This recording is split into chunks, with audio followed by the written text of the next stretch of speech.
Kevin Mayo, and today we're drinking Troegs Hop Knife. It is, Hop Knife recognizes a time-honored tradition of hand-harvesting hops at the peak of maturity. At the end of the fermentation, the beer flows through the hop cyclone, releasing a bounty of citrus, rind, crushed jungle, and tropical aromas. So, I did see the hop thing at Troegs. I did the tour last summer. It was really way cool. I mean, they actually take big, huge trash barrels of hops and dump them in because they're brewing at 100-barrel batches. We have Crystal, Pilsner, and Vienna malts. And we have, for hops, we got Cascade, Chinook, and Dorado. And then for dry hops, we have Centennial, Citra, and Columbus. So we got a lot of the big C hops in this. It is 6.2% alcohol by volume, 87 IBUs, and it is best drunk by 12/6 of 2017. This is October 10th, so I'm saying this beer is probably a month to 6 weeks old at the most. So after all that, let's give it a crack and see what we got. As I kind of mentioned, I did the tour last year. It was like really cool. Really, you know, so many of the tours you do are more smaller breweries. These guys are bigger, so it's a little bit more interesting, but they really do have a nice engaging tour, show you a lot of stuff, let you taste the beer while you're there. It's a lot of fun. We're using our Troegs glass. Let's go ahead and give it a pour. I was going to use my IPA glass, but then I said, wait a minute, I got a Troegs glass, so let me go ahead and use a pint glass. And it fills that glass up fairly nicely. So it's nice and clear. I would say reasonably dark yellow. It's hard to tell. We're doing this at nighttime, and I don't have the greatest lighting setup if you guys haven't figured that out yet over the years of watching my reviews. But nice and clear. Just a little bit of fermentation, a little bit of bubbles streaming up through it. So not a lot of carbonation. And let's go ahead and do the aroma. Very classic IPA smell. I get some citrus. I get some nice dankness.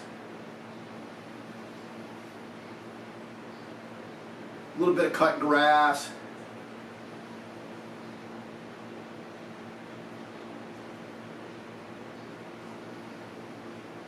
But really like dank. This is more of an old school IPA. This is definitely not a New England style IPA. Just do it from the aroma. So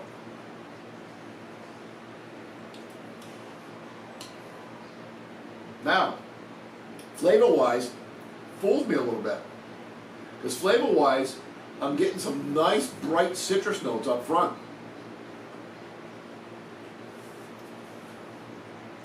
I would say almost like a lemon. Then a little bit of orange, a little bit of grapefruit, almost like grapefruit rind.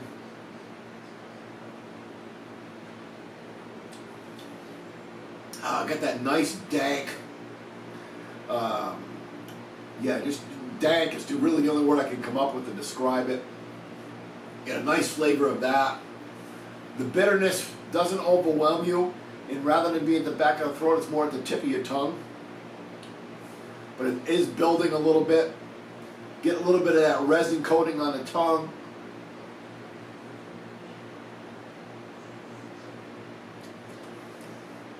I got a little bit of pine, a hint of pine that time.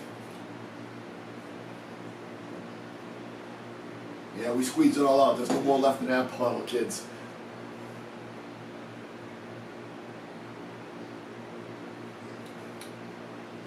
It's definitely, again, even though I said smell-wise, aroma-wise, it's not a New England style IPA. As far as taste-wise, it's not a New England style IPA too. It's definitely more an old school West Coasty type IPA. As I sit here and drink more and more of it, the bitterness is building. The initial flap of the initial hit of the bitterness wasn't that bad, but at this point it's kind of building in the back of the throat a little bit. I think I said it finishes quite dry.